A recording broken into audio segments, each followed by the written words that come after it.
大家好，我是邱平，我现在在湖北利川，这个地方属于湖北，对面就是重庆，也是属于在大山深处，下面还有一个大的峡谷。这里有几户人家，应该算是这个大山里面最深处的一个村落。那今天来看的地方呢，就非常奇特。奇特在哪里呢？下面有几户人家，看起来是平淡无奇。但是呢，在这个地方有一个与众不同的，就是人坟同屋，就我们经常看影视剧或其他说的人鬼同屋，什么意思呢？就是墓啊埋在堂屋里面，碑呢也在堂屋，这个很奇怪吧？这个基本上在湖北利川这里才有。现在我们就去下面看一下，找一找当地的人或者那个房屋的主人，向他们了解一下这个到底是怎么回事。就在前面一点点，那这里呢有很多我们相当于是农作物的，就是他们这些家里人的，有种菜的，可能以前还种了苞米，看到没有，开垦了很多。这个里呢现在就剩6户人家是同一个姓的，也就是说这6户人家守着这个墓，因为是那个墓主人的后代嘛。相信很多人你往墓旁边走过都可能会害怕，而他这里呢世世代代跟这个墓是住在一起的，那会不会害怕呢？这个肯定多少会有一点。当然很多人会说这个属于他们祖先，那么祖先是没错，但是像外人嫁进来的话会不会害怕呢？是不是？所以说这个还是比较神奇的。这个地方非常偏僻，从利川市区开车过来有40公里，远不远？因为再往里面就没有村落了。哇，这里种了好多菜呀，所以说农村的菜基本是吃不完的。你看这些都是属于萝卜，前面还有白菜，你像这些就是玉米干了。看到这些房子没有？这些是养家禽的，猪圈、牛圈这些，下面也有，好多啊。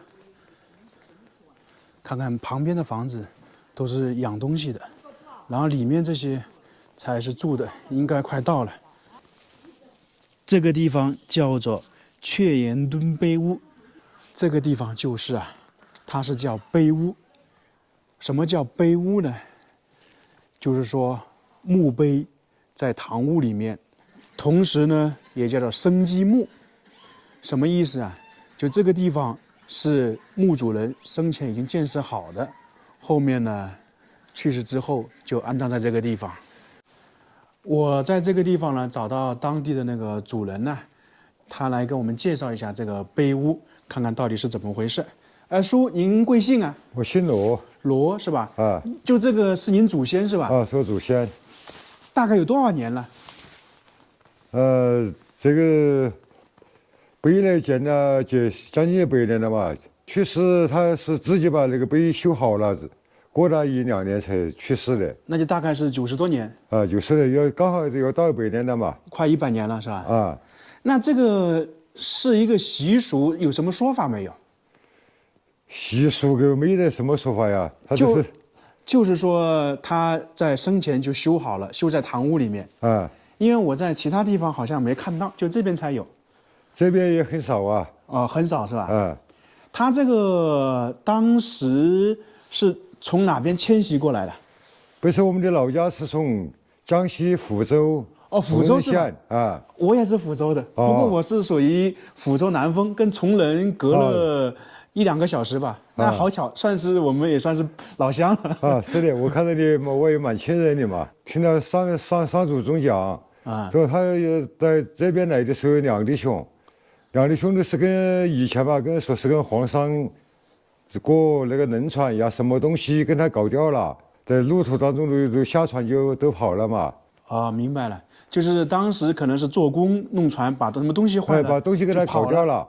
那2兄弟一个去了重庆，一个来了这里是吧？啊，对对对，他到那个地方来的时候，肯定不过才20几岁嘛。那现在你们传承了几代啊？那个下来才3、4代人。那这个地方，你们当时从小知道的会不会害怕呀？这些点不怕。但是像如果说外嫁的姑娘进来，应该会害怕吧？很多人听到这个就说有点害怕。啊，他讲是讲的么子人鬼同屋嘛？对，人鬼同屋，人坟同屋嘛。但是是自己的亲人嘛，在那个地方根本都不会怕。主要就是说，打个比方说，就是像您当时的老婆，可能刚进来会害怕，开始有可能嘛，但是过久了就不怕。对，都不会怕。像这个碑屋啊，以前这里是不是有什么东西在这里？有什么桌子啊，或者凳子这些？以前都有，现在没得了。这个碑屋，这个碑后面是不是就是坟呢？是坟。以前坟上面是不是有建筑？坟上也是像这个盖屋那么盖好的嘛。哦，就等于是说碑坟全部是用这个房子盖住了。盖住了。那等于正常来讲的话，以前的坟就是在房子里面。在房里面。只是说现在经过时间有久了，有些破坏了，有些倒塌了。破坏是我们自己把它搞破坏的。为什么？就是以前也有一种说法嘛。那个坟上都是天天下雨啊那些。滴不到那个坟上去，他说后人得不到势嘛。哦，我明白。那个我们才给把后面这个毁掉一半嘛，都毁掉20年，20年前才毁掉的。明白了，明白，就是后面可能没有出息了。对。那现在的话，我听说很多人来这里看是吧？多，没有的，那这长期都有。因为也确实这个是非常与众不同，在其他地方看不到。来像么子广东啊、浙江啊那些地方都有人来。像这个碑上这些字啊。有什么含义没有？那个我也理解不到吧。那像这个等于就是说你们世世代代在守护着这里了。是的。像现在你们这里有几户人家？以前有8、9户啊，现在有30户人家在屋里。都是你们姓罗的。都是这一家人嘛。我一开始以为6户，现在都搬走了，在全国其他地方还真看不到。很难看得到把墓修在自己家房子里面的。所以说，你说你们自己是自己的亲人长辈无所谓，但是打个比方说，外人你叫他晚上在这个地方，他肯定会害怕。那他就是的。是会害怕吧？很正常的。就包括打个比方说，你以前你刚娶媳妇的时候，他一个人绝对不敢在这里一直待着。肯定是让您陪着，是不是？那这个村的话，以前什么时候有公路啊？因为我看很偏僻。公路啊，公路那个路是我们自己08年的时候自己修下来的。以前没有路。没有路。以前路只到那个村子上面是吧？村子全是山路。我们楼10个人呐，投资20万呢，自己搞的。像这个碑屋的话，他当时是祖先提前修好的哈。他这提前修好1、2、3年才是，最后才自己才去世。那他当时为什么有这种想法呀？先把墓修好，而且修在自己家房子里面。他刚开始他也不是农民他也是属于在当时那个时代的一个公务人员，钱也不比现在呀。以前除了买地方或者搞那些东西，其他没得搞的。